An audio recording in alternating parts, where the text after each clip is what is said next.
It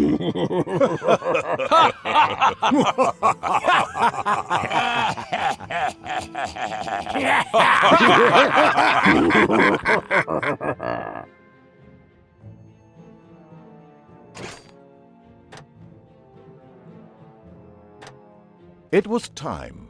The troops of the Absolute Evil had driven the Alliance back to their capital, King's Ending. The time for the final battle had arrived. Prepare to destroy the Alliance, and with it, all good in the land once and for all.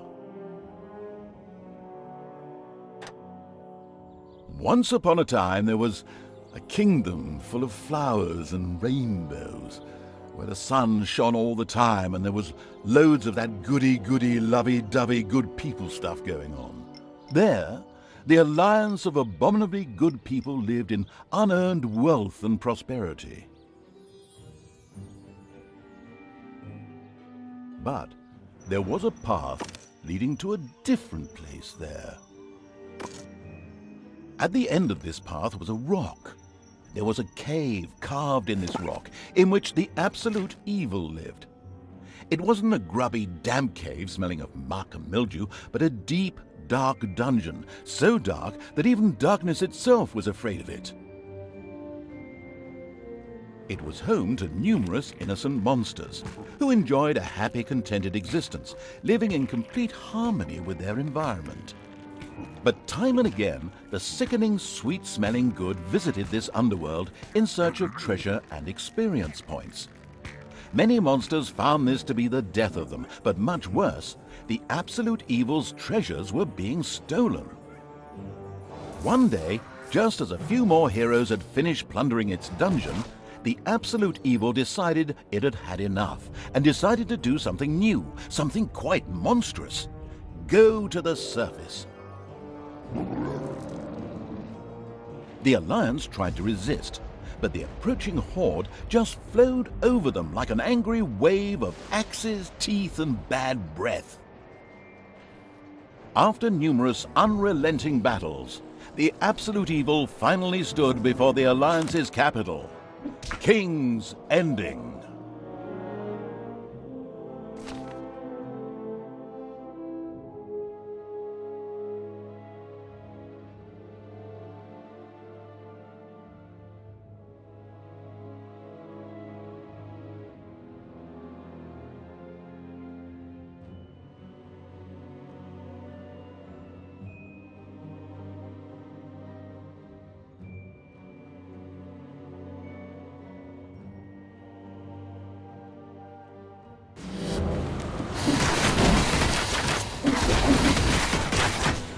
After countless battles, the forces of the Absolute Evil reached the Alliance capital, King's Ending.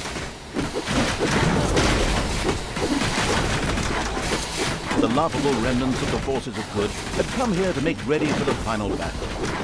Evil would pay a high price indeed to storm those fortress walls, or so they thought.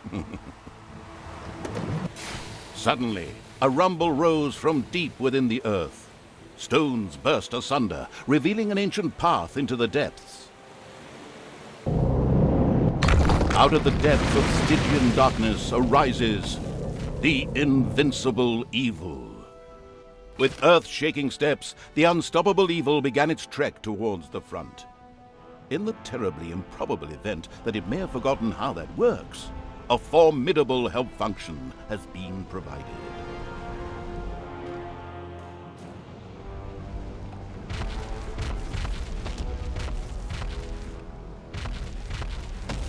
The presence of the Absolute Evil was also reflected in the land itself.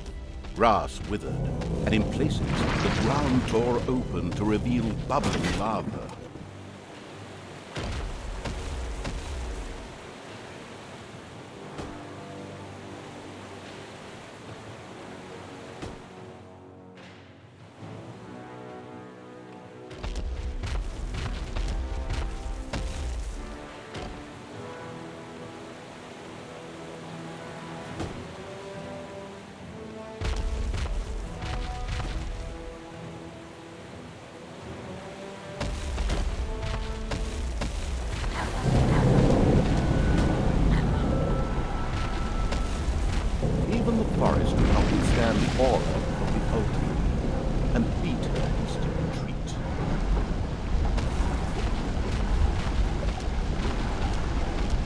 Few of the Alliance units had entrenched themselves here.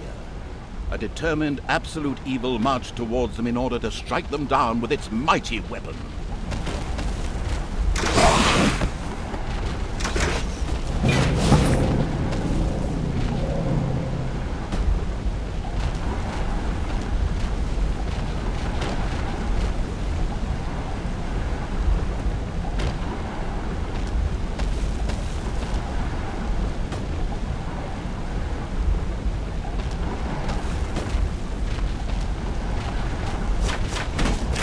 Absolute Evil had discovered a medal. These legendary awards ensured a creature could be made even more powerful.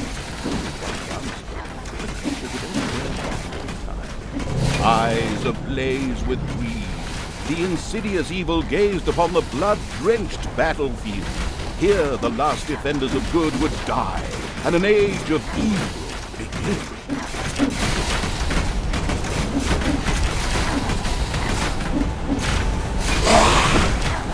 Projectiles from the Alliance's catapults darkened the sky, but the Horde's fighting skills were at their best in darkness if they survived.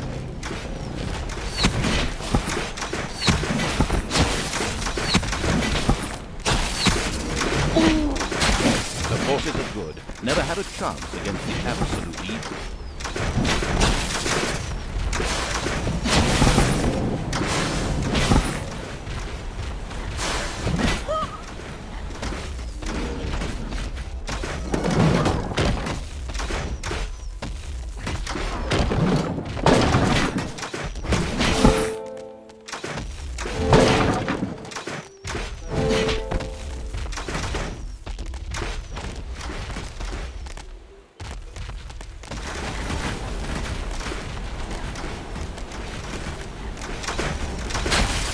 And the absolute evil took yet another hero to the slaughtering block.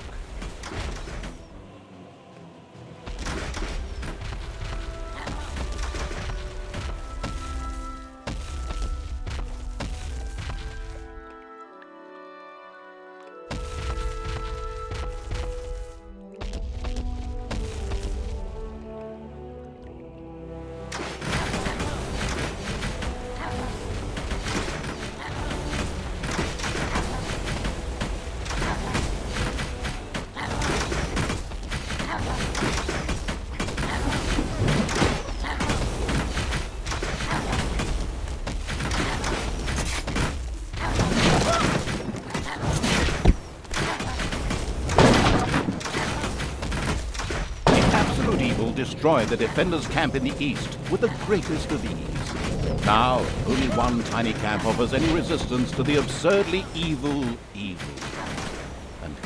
that will be able to hold out for much longer.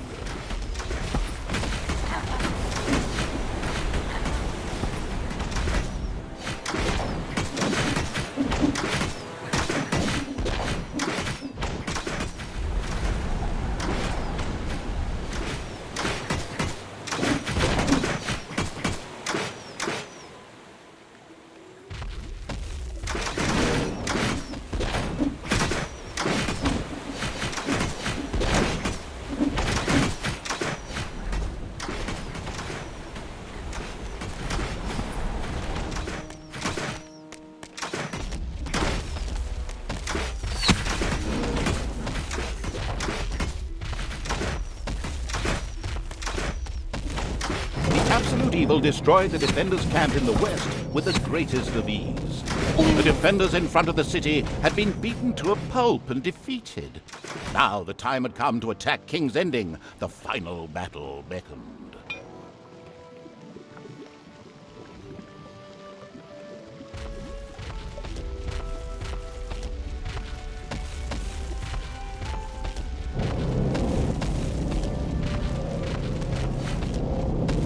The city gate was firmly barricaded by the Alliance's archers, but the absolute evil would not allow itself to be held up by such a ridiculous impediment. So, go get them! Destroy them now! Ha ha ha ha! Oh yes, sorry, stay in character. The absolute evil used its all-powerful magic to eliminate the archers and open the gate to the city.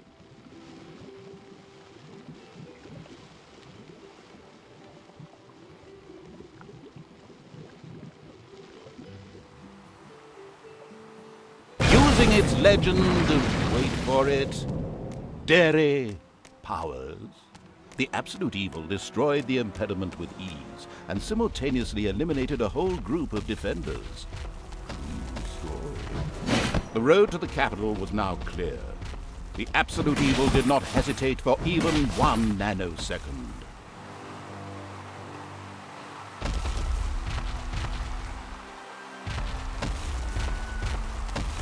The insidious evil entered King's Ending. A small, pitiful group of defenders. Suddenly, the doors of several houses in the city opened, and with a loud roar, defenders bore down on the rather surprised evil. An ambush.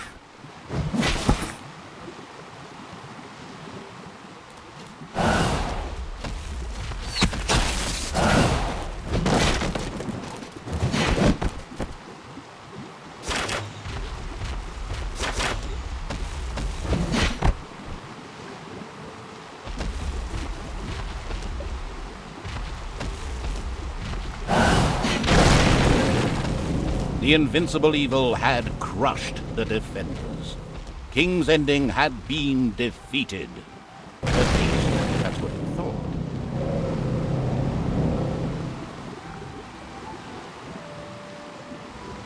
Suddenly, the final heroes of the Alliance emerged from nowhere. Another ambush? Now, this was becoming very boring. But wait, this time it was different. Instead, the heroes raised their hands and started singing an incomprehensible chant. A magical ritual? This did not bode well.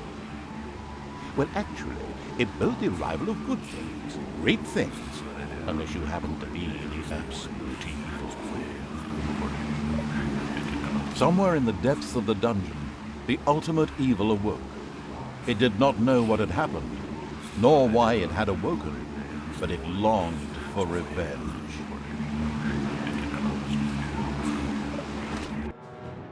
The last remaining heroes of the country joined forces and cast a powerful banishment spell.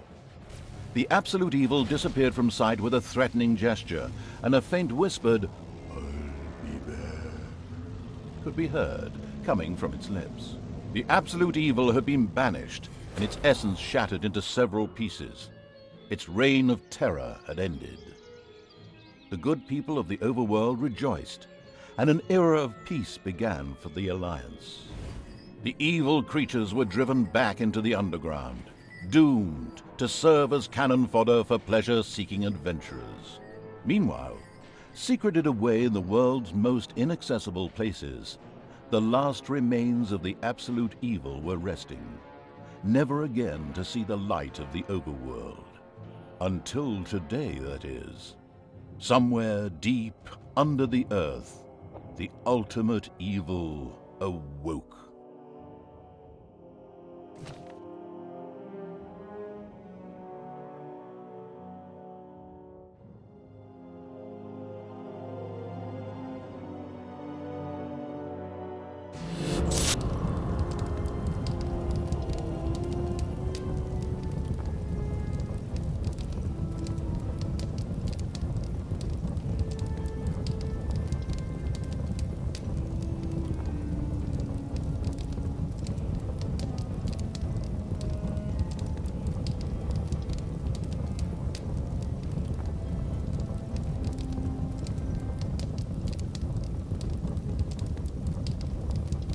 And the hand of terror arose, controlled by the ultimate evil.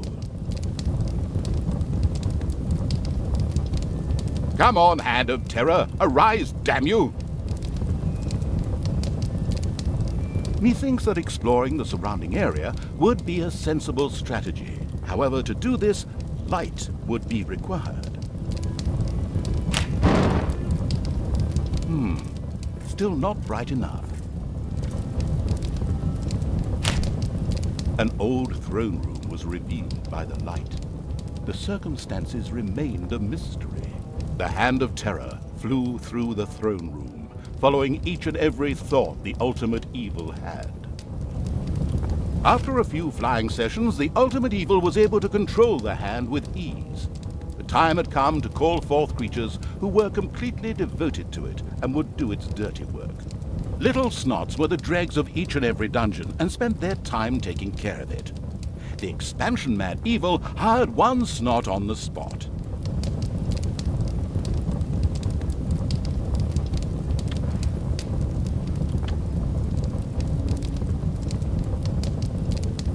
The first Little Snot appeared. It was completely ready to work in the dungeon and to crawl in the dust before the ultimate evil.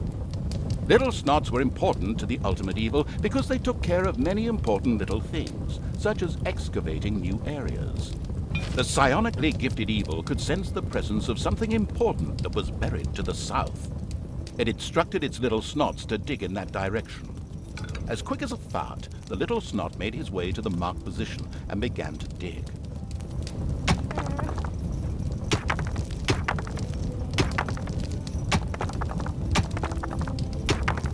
Behold, the creatures of the overjoyed evil had apparently been much more industrious than it had thought. A great dungeon was revealed behind the wall. Everything was already in place. Doors, traps, a well-filled treasury. Oh, wait. Treasury? And where, if you please, is this treasury? Oh well. One can't expect too much of these mindless little Snots. First of all, some gold had to be dug out to make space for a treasury to be created. The hand of terror swiftly marked a few small gold veins so that the Little Snots could excavate them.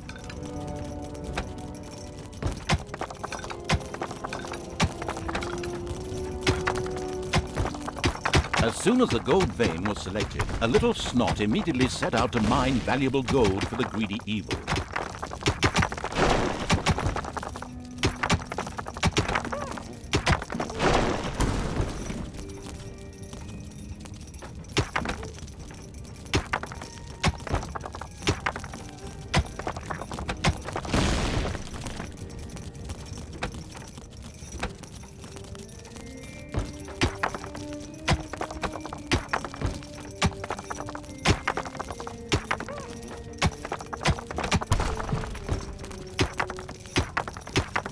Once most of the gold had been mined, the Hand of Terror quickly created a treasury on the spot so that the precious metal could be safely stored.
The clever evil mastered this task with flying colors. From now on, Little Snots could use the treasury to store mined gold.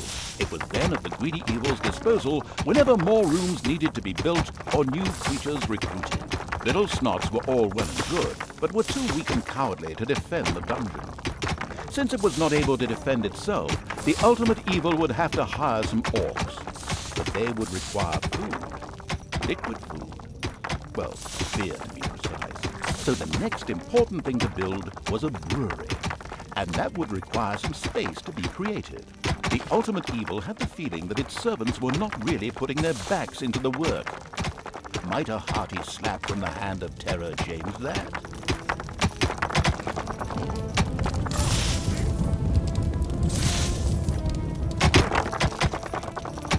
The sadistic evil encouraged its creature to work a little faster, with a friendly but not at all gentle slap.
There was now an area cleared for the brewery site, and with quick finger snaps from the hand of terror, the room stood ready.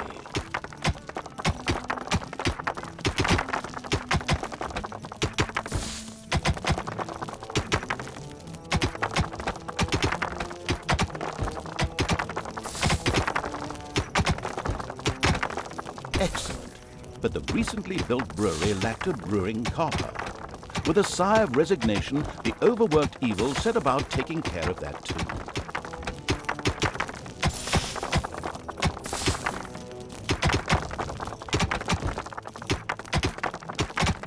The hard-working evil effortlessly built a brewing copper so that delicious beer could be brewed as soon as possible. One of the little snots started working on the brewing copper.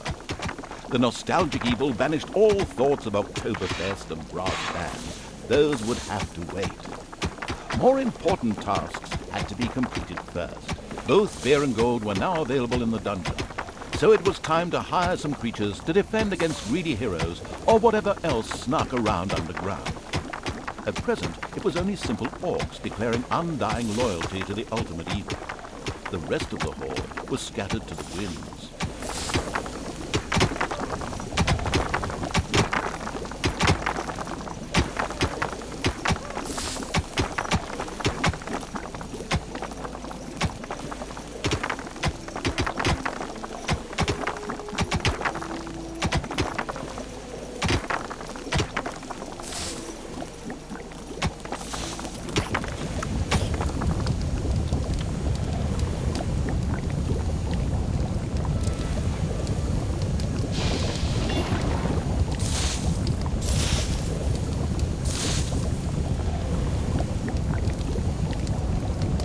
Orcs were defensive close combat specialists, capable of dealing with many opponents.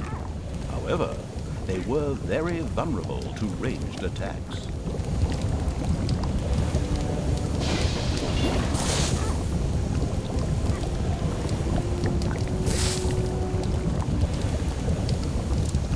It's payday. An eerie gong rang through the hall. It did not bode well for the ultimate evil's treasury stocks, for at each sounding of the gong, the creatures would collect their undeserved wages. However, there was little it could do about this, as it was chained to the throne. Thus, it had to give free rein to its servants' desires, for the time being, at least.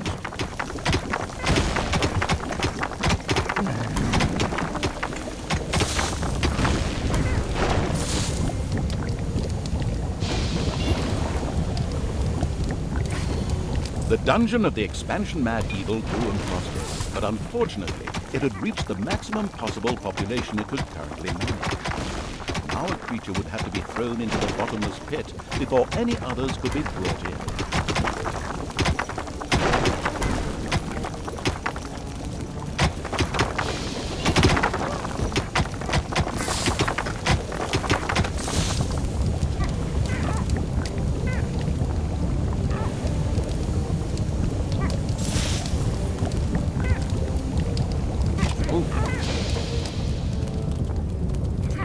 Suddenly, one of the repellent evil servants became very thirsty. The creature disappeared into the pit of uselessness with a long drawn and gradually diminishing This particular act of wickedness brought a smile to the face of the ultimate evil.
One louse-infested orc crawled up from the depths and declared allegiance to the ultimate evil.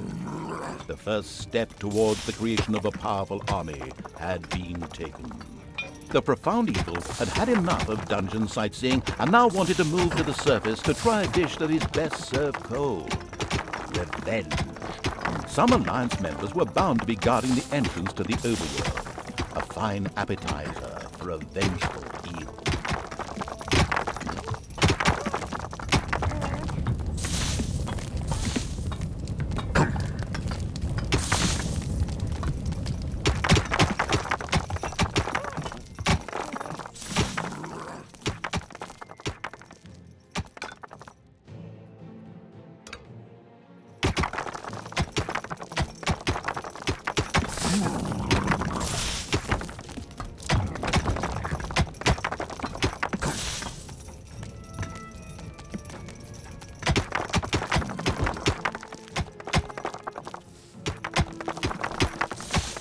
Nameless evil's creatures came upon a spider's nest during their search for an entrance to the overworld. It would take more than one orc to smoke that out.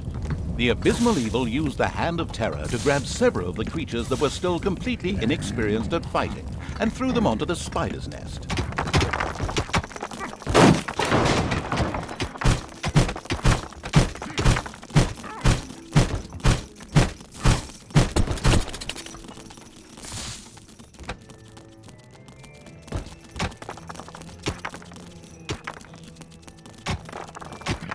The cowardly evil was still hesitant to pick up its creatures and throw them onto the fight.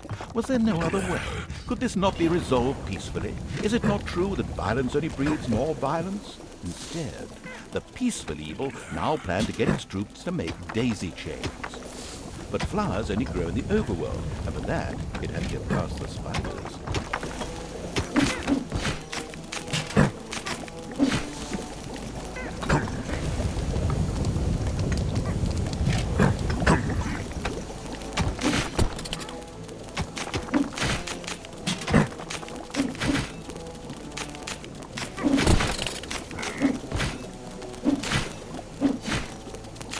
Spiders dropped like flies. The strategically well-versed evil patted itself on the back, proud that it had led its troops into battle with such aplomb. And by led, I just simply mean chucking them at the enemy. The basics of a dungeon were now in place. However, the brewery was puny and didn't really have room to store beer barrels in, and the treasury was also anything but impressive in size. Quickly, the expansion-hungry evil set out to enlarge its dungeon. The evil has awoken, but its brothers are still asleep. Huh? What on earth was that? That's not in my script. Weirdo. No matter. We'd better get back to concentrating on the dungeon.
huge monstrosity loomed out of the darkness on 8 legs. This dungeon's human guards had been ancient history for a long while. Now it was home to a huge spider and her brood. Would Sam and Frodo escape it and continue their journey to Mount Doom, or was this the end of the Ring Bearer? Hang on a minute, that's not the right text. Where were we? Oh yes, a huge spider, henceforth called the Spider Queen. It would be necessary to eliminate the Spider Queen before the Horde could reach the surface. The Spider Queen sent forth a wave of her children. Of course, the ultimate evil was fully aware of this danger and immediately prepared to defend itself against them. That's what I heard.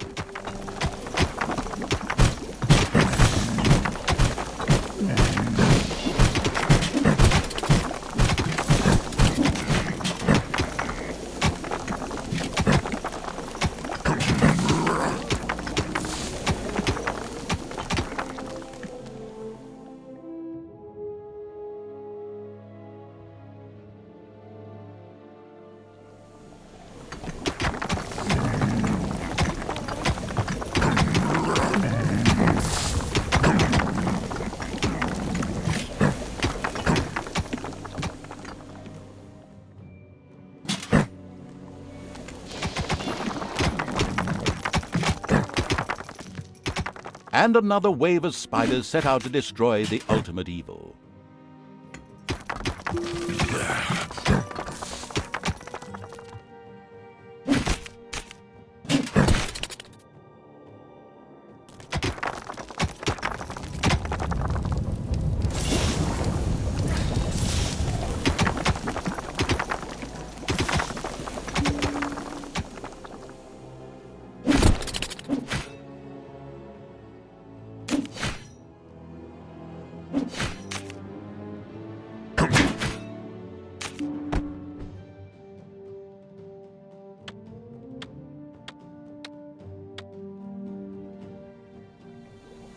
A few creatures of the ultimate evil had lit a fire in the dungeon and begun to barbecue.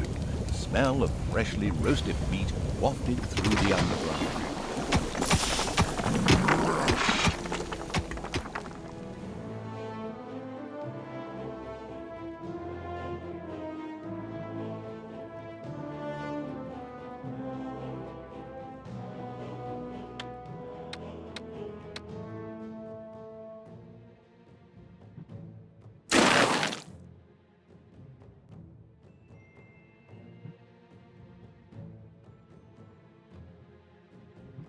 The Spider Queen again sent her children out to attack the dungeon, even though this tactic had failed the last time. A certain AI programmer could really have made a bit more of an effort with this.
And another wave of spiders set out to destroy the ultimate evil.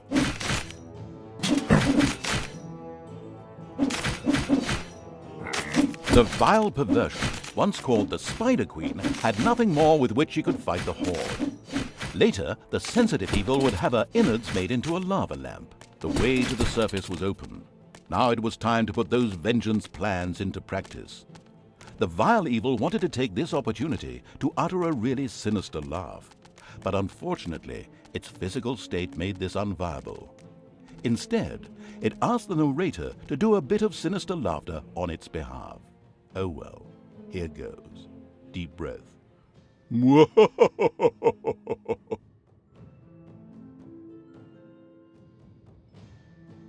Once the ultimate evil had escaped from the depths, still fettered to the throne, it traveled to wreak terrible vengeance on those who had done this, heavily supported by its little snots. The first target was Paladin Robert, now King of the Alliance. He had withdrawn to the quiet surroundings of his hunting lodge. There, he would be the perfect victim.